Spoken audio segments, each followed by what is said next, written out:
Salut les amis, aujourd'hui nous allons écouter notre focus mensuel. Le titre c'est La vie singulière de John Mahan.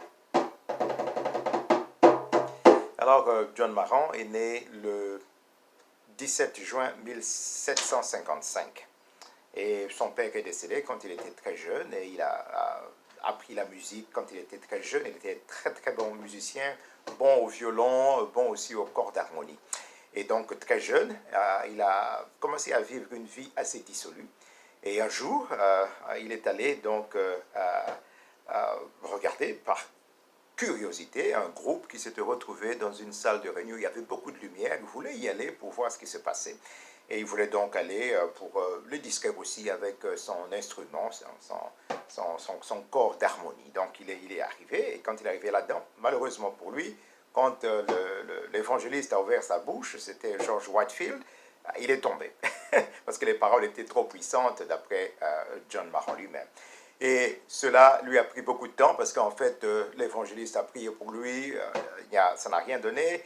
On l'a amené, John Mahan, chez sa sœur, il est resté là-bas chez sa sœur, les médecins sont venus le traiter, il n'a pas voulu prendre le traitement de ces médecins-là, puis finalement, l'évangéliste est reparti, est retourné là-bas, a prié avec lui.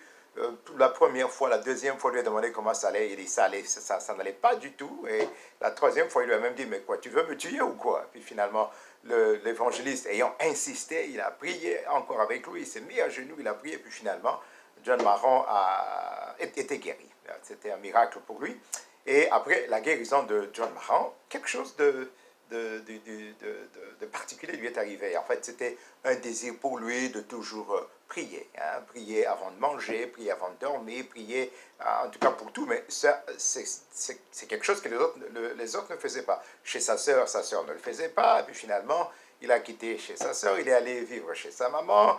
Chez sa maman aussi, c'était pareil. Sa maman n'était pas habituée à ce rythme de prière régulière et tout. Et puis finalement, lui, John Mahan, a décidé de quitter la famille. Il s'est retiré et donc de la famille. Un jour, il est parti. Et comme il est parti, il était dans la forêt, marchant des jours et des jours. Et il avait faim et pour manger, il a mangé de l'herbe. Quand il avait soif un jour, il a vu, il y avait une mare d'eau qui était là, il y avait des cochons qui étaient là. Mais après le cochon, il est allé, il a bu. Il était très reconnaissant, il parlait à Dieu, il priait toujours fort.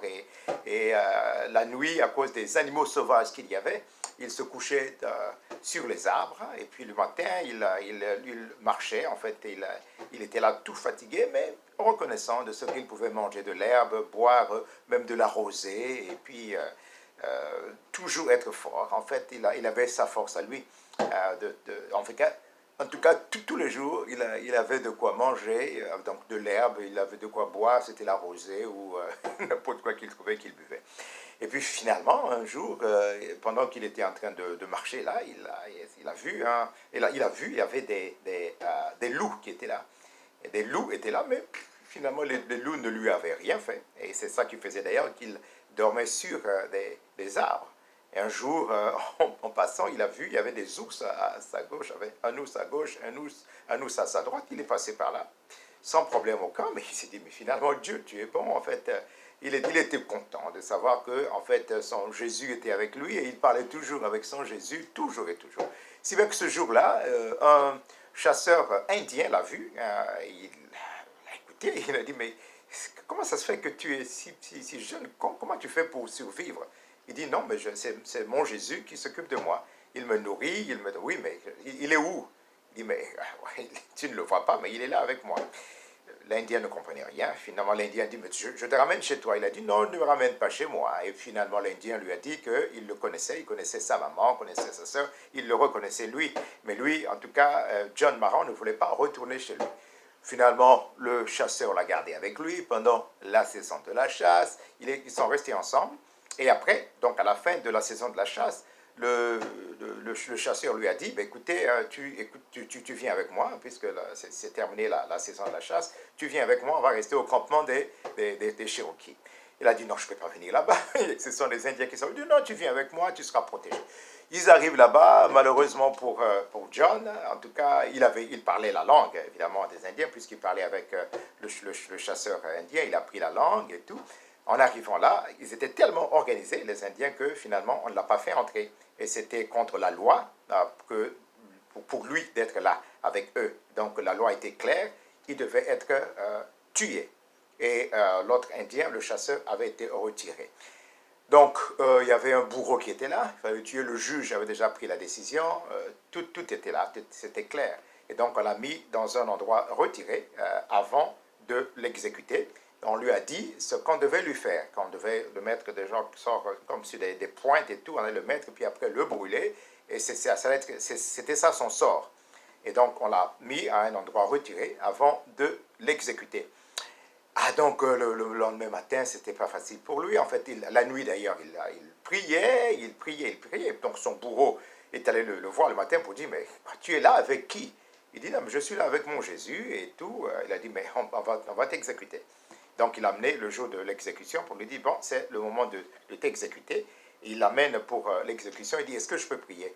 Et donc John Marron a prié, il a fait sa prière, en priant, il a pleuré à son Dieu, et la prière était tellement puissante que le bourreau était touché par la prière, et le bourreau lui a dit, non, on ne va pas t'exécuter jusqu'à ce que le roi lui-même te voie. Il faut que le roi te voie, on va pas te tuer. Finalement, il fallait aller voir le roi. Donc, en allant voir le roi, ils sont passés par là où était le juge. Le juge était dérangé de voir que John Marron était encore vivant parce qu'il devait être exécuté.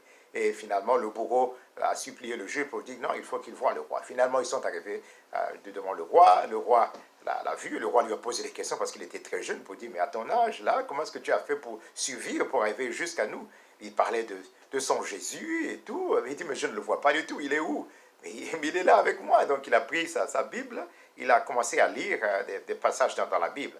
Et le roi, lui, ne comprenait rien. Et la fille du roi, lui, elle, plutôt avait compris qu'il parlait d'un Dieu qui existait, qui pouvait être trouvé dans le livre qu'il était en train de lire. Et finalement, le roi a donné donc, parce que le bourreau lui a dit, mais il faut lui accorder la possibilité de prier. Il faut qu'il prie. Donc, John Marron a prié en anglais, puis il a prié en indien, et la prière de John Marron a touché le roi. Et le roi aussi est devenu chrétien, a partagé la même foi que John Marron. Donc, en retournant chez lui, puisque évidemment, on lui a sauvé la vie, on ne l'a plus tué, en repartant chez lui, il a vu donc des amis, il a des vieux amis de l'école qui ne l'ont pas reconnu parce qu'il avait complètement changé.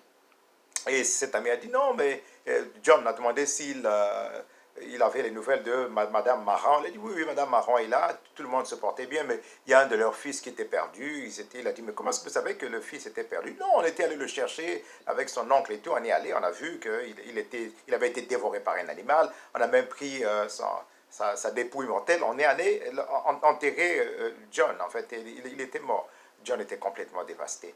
Et puis finalement, il est allé voir son oncle, il est passé par la maison de son oncle ne l'a pas reconnu, il n'a pas voulu lui ouvrir la porte. Il est arrivé chez lui à la maison, chez eux à la maison, on ne l'a pas reconnu, mais sa sœur qui est revenue de l'école a reconnu son frère. Et donc même la maman de John ne l'avait pas reconnu parce qu'il avait vraiment une apparence indienne et tout. Et puis finalement, après qu'on l'ait reconnu, il avait des larmes aux yeux. En tout cas, et c'était donc des grandes retrouvailles, une grande joie pour lui que de retourner dans sa famille. Mais c'est sa sœur, la seule, qui était capable de le reconnaître, que les autres ne l'avaient même pas du tout reconnu parce qu'il avait complètement changé. Et donc, il a maintenu sa foi, il a réussi donc à partager sa foi avec les gens de sa famille. Voilà comment est-ce que John Marron a vécu sa vie. Et il a été donc accepté chez lui bien plus tard, après avoir été repoussé. Il est né donc le 17 juin 1755 et il est décédé le 17 avril 1791. Voilà donc l'histoire de ce mois, c'est l'histoire de John Marron, la vie singulière de John Marron. On se retrouve le mois prochain. Au revoir.